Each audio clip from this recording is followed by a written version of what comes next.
Olá, tudo bem com você? Espero que estejam todos bem. Eu hoje gostaria, antes de entrar no tema propriamente dito, gostaria de falar como foi a minha relação com os símbolos, com os mitos. Porque as primeiras vezes que eu ouvi falar dos mitos, da mitologia grega, etc., eu não me interessava muito.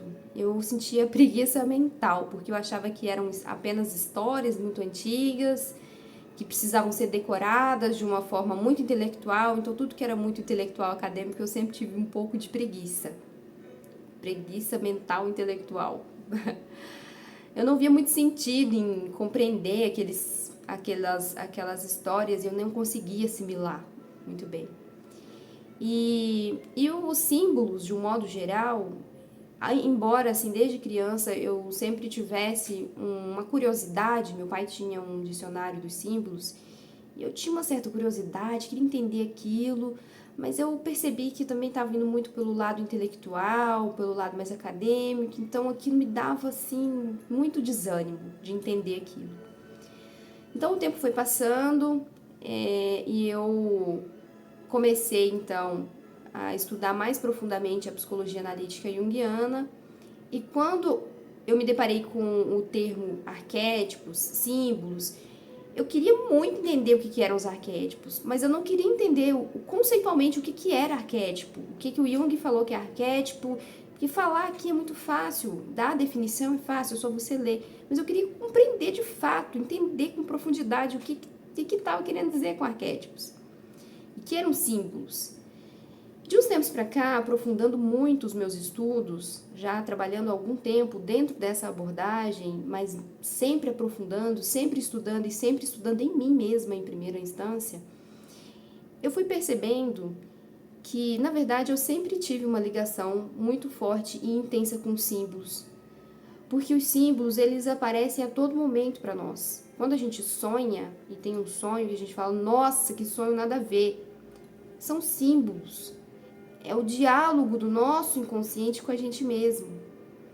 É um diálogo através de imagens, não de palavras, mas que a gente vai compreendendo, assimilando e traduzindo isso para a nossa vida, e isso vai transformando a nossa psique. Então eu resolvi hoje trazer o mito de Psique e Eros, porque eu percebi que os mitos, eles não querem ser apenas entendidos pela mente de forma intelectual, de uma forma simplesmente como se fosse uma história apenas. Os mitos, eles querem tocar a nossa alma. E isso é de uma profundidade gigantesca. Porque quando a gente entende o significado profundo por trás dos mitos, aí cai todo aquele desânimo, aquela preguiça mental, intelectual. Porque eu passei a entender que os mitos, eles falam sobre nós, a nossa profundidade, a profundidade da nossa alma, da nossa busca, dos mistérios que estão escondidos dentro de todo ser humano. Então é muito rico, é muito lindo. Então hoje eu resolvi trazer uma interpretação à luz da psicologia analítica junguiana sobre o mito de Psique e Eros. Vocês me acompanham? Bom, eu não vou aqui falar todos os detalhes do mito, não vou contar a história, eu vou deixar na descrição do vídeo um link para que vocês possam baixar e ler. É curtinho o que eu tenho, dá para ler rapidinho. Eu vou só passar por algumas passagens mais simbólicas e fazer uma ponte com relação à teoria da psicologia analítica junguiana. E também a minha intenção aqui é trazer a nossa jornada pessoal, o nosso cotidiano, o nosso dia a dia, integrando tudo isso dentro desse mito, porque é assim que faz sentido para mim. Então eu espero que fique leve para você compreender também, se você também antes tinha essa preguiça mental dos mitos. Bora mergulhar então nessa interpretação riquíssima. Há histórias que não são apenas histórias, são mapas da alma, mitos que vivem dentro de nós, como sementes ancestrais que esperam o tempo certo para florescer. Hoje vamos adentrar o caminho simbólico de Psique e Eros, a alma e o amor. Então, o mito de Psique, ele conta a história de uma mortal humana que tinha muita beleza. Era tamanha beleza e essa beleza refletia também o seu interior, porque ela tinha um desejo ardente por encontrar o amor verdadeiro. Ela tinha duas irmãs que não tinham os mesmos objetivos, que em algumas versões da história dizem que elas queriam se casar com um homem rico, que tivesse um castelo, etc. E Psique só estava guardando ali o amor verdadeiro. Então, essa beleza tão rara de Psique despertou inveja na deusa Afrodite. E aí, essa deusa pediu para que o seu filho acertasse com uma flecha para que ela se apaixonasse pelo homem mais vil que houvesse na terra. Então, ele foi até lá e ficou curioso numa noite e quis ver se era tão bela assim. Impressionado com tamanha beleza, ele se acidentou com a flecha e se apaixonou por Psique. Então, o pai de Psique, ele suspeitando já que a sua filha havia despertado a fúria dos deuses, ele foi consultar o oráculo e, nesse oráculo, o próprio Eros ordenou que ele deixasse a sua filha ser desposada, devido ao seu destino, por uma serpente terrível, numa montanha, em um lugar isolado. Então, Psique foi até esse lugar com muito medo, era um lugar desconhecido. Ela pensou que ela estava jurada ali para ter muito sofrimento. Então, quando Psique chegou nessa montanha, ela viu que o lugar era muito lindo para ser de algo tão tenebroso, para ser o seu esposo. Então, Psique, chegando nessa montanha, ela ficou com medo do desconhecido, mas o lugar era muito lindo. E Eros, ele não se mostrava para ela não podia saber a verdade, que na verdade o esposo dela, né, aquele que ela estava destinada, era um deus maravilhoso. Não, ela não podia vê-lo. Mas, à noite, sem ver o seu rosto, eles passavam por momentos maravilhosos juntos, de muita integração e amor. E no dia seguinte, quando amanhecia, ele saía e ia embora e ela não ficava sem saber quem era esse esposo. E aí ele pediu para ela que nunca tentasse vê-lo, que não tocasse nesse assunto, que não tentasse vê-lo. Certo dia, Psique disse que estava com saudade das irmãs, da família, e ele deixou Psique ver as irmãs e a família, só que ele pediu para que ela tomasse cuidado, para que ela não ouvisse caso alguém tentasse aludi-la a ver a face dele. E foi o que as irmãs fizeram. Elas plantaram uma semente da dúvida, porque disseram, nossa, se ele fosse tão belo, tão Deus, ele deixaria você ver, pode ser que ele seja horrível.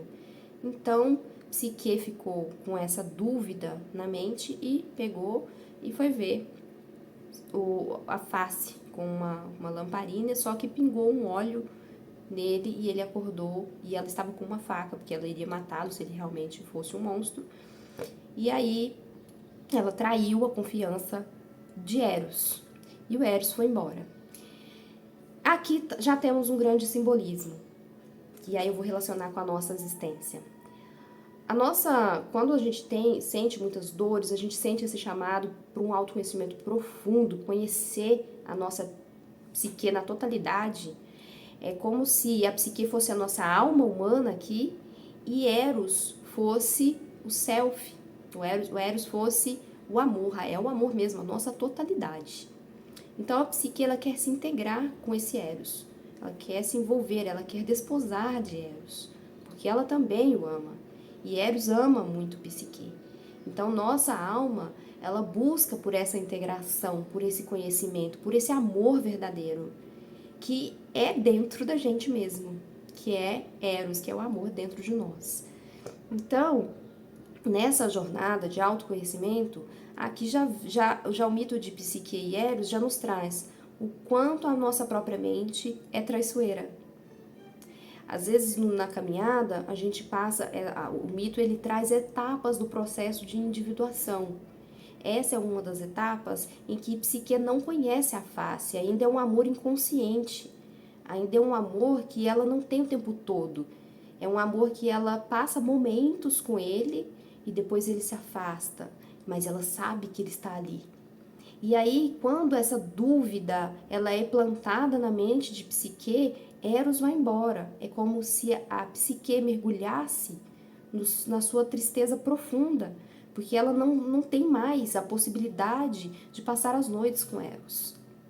Então, quando Eros vai embora, Psique retorna para sua família e aí ela procura Eros por todas as partes e não encontra. É como se a nossa alma estivesse perdida. É como se nós estivéssemos procurando, não sabemos às vezes nem o que estamos procurando. Procuramos essa integração com o amor, essa integração da nossa psique, da nossa totalidade. Quando Eros vai embora e Psique volta para a família, ela se depara com um altar bagunçado de Deméter, uma deusa, ela o reorganiza ali, tudo que estava ali naquele altar, e Deméter dá um conselho: procure Afrodite, peça para ela, se curve diante dela. Então ela vai até o palácio, se curva diante de Afrodite, porque ela quer reencontrar Eros, que está ferido, que está machucado pela traição de Psique. E aí, Afrodite dá algumas tarefas para Psique. E são tarefas extremamente difíceis. Mas ela, no caminho, Psique vai sendo ajudada. Ela vai recebendo auxílio de alguma forma. Algumas versões dizem que próprio Eros está ali escondido, observando e ajudando. Outras versões, ele só aparece no final, no último desafio, quando ela entra em contato com a caixa de Perséfone, que ela... Vou chegar lá, senão eu pulo etapas. Então, mais um importante que eu quero dizer é que, independente da versão do mito, da história, que eu vi algumas diferentes, independente dessas versões, o que tem aqui são símbolos também, porque Psique ela vai entrar em submundos, Psique ela atravessa por muitas dores, ela atravessa por muitos sofrimentos, ela atravessa suas próprias debilidades de dúvidas, ela atravessa a si mesma para encontrar Eros. Ela passa por inúmeras provas. A primeira delas, por exemplo, é separar sementes. Está ligado ao discernimento. Então, nós, quando vamos entrar no processo de individuação, uma das primeiras coisas que a gente precisa, além desse amor ardente, por conhecer esse amor verdadeiro, que é o que vai fazer com que a gente consiga passar todas as etapas da individuação com força e coragem, é o discernimento. É preciso discernir o joio do trigo. Então, é uma das tarefas que Afrodite dá para ela, é separar os grãos. Ela dá essas provas terríveis, difíceis, para que ela encontre o seu amor verdadeiro. Então, aqui nós vemos a nós mesmos enfrentando o problema do discernimento, saber quem somos, saber quais são realmente as nossas verdadeiras intenções nesse processo de autoconhecimento, reconhecer as nossas tendências, os nossos padrões emocionais, os nossos padrões comportamentais que nos afastam do amor verdadeiro, do nosso self, da nossa totalidade, nossos padrões repetitivos, mentais e emocionais. A segunda, buscar a lã dourada, saber esperar o tempo certo para atravessar, não afundar em emoções muito intensas, tudo simbólico, e trazer essas lãs douradas, essa força, essa riqueza interna. São momentos também que psique vai tendo ajuda, auxílios nessas tarefas. Descer ao mundo inferior, que é uma outra tarefa, que ela vai encontrar com as suas próprias sombras. E aqui a gente vê que muitas vezes nesse processo de encontrar as próprias sombras, a gente precisa resgatar o discernimento, entender quem nós realmente somos, entender que as sombras elas são importantes, integrar tudo isso, integrar as nossas sombras, não rejeitá-las, não sentir culpa, acolher essas sombras. Isso é uma etapa muito profunda do processo da individuação. Depois eu vou falar um vídeo somente sobre esse encontro aos mundos inferiores, aos submundos, às nossas sombras que estão muitas vezes sendo jogadas para níveis profundos do nosso inconsciente. E por fim, a caixa de Perséfone que eu havia antecipado, que ela pega essa caixa de Perséfone para levar para Afrodite e ela não poderia olhar, e ela olha. A curiosidade. Essa curiosidade, ela remete à tentação, ao não domínio de si mesmo frente às tentações, porque ela não poderia olhar, mas ela olhou. Então ela cai no sono profundo. E aí Eros vem e resgata nessa etapa a Perséfone. Vocês podem perceber que essas constituições da nossa própria psique, da nossa própria, aqui falando não a psique personagem, mas a nossa psique, a nossa estrutura enquanto espírito, nós temos uma inteligência, uma sabedoria. E essa sabedoria, essa inteligência também nos resgata. É como se fosse aquele encontro em que a nossa consciência ela está indo em direção a conhecer a totalidade, em direção ao amor, e o amor também vindo, querendo nos encontrar. Tudo isso é simbólico, o que eu estou falando aqui é simbólico, mas a gente sente isso dentro de uma forma que as palavras, elas não conseguem, muitas vezes, descrever, por isso a gente usa símbolos, mas a gente consegue sentir isso, consegue sentir essa força. Por exemplo, eu vou dar um exemplo. Quando uma pessoa passa por um sofrimento intenso, seja uma doença, uma dificuldade financeira, uma perda na família, e aquela pessoa sente uma força dentro, que ela fala, não sei de onde veio isso, não sei de onde brotou tanta compreensão, tanta luz, tanto amor, mas brotou. Então, essa consciência seria Eros, ali trazendo, resgatando essa consciência, essa alma humana que está aqui sedenta por esse amor verdadeiro, que está dentro, que só precisa ser integrado, unido.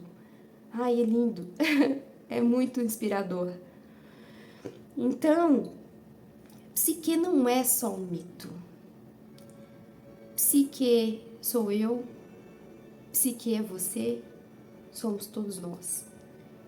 Em busca desse amor verdadeiro, dessa integração, em busca de nós mesmos, da nossa totalidade, de integrar tudo isso.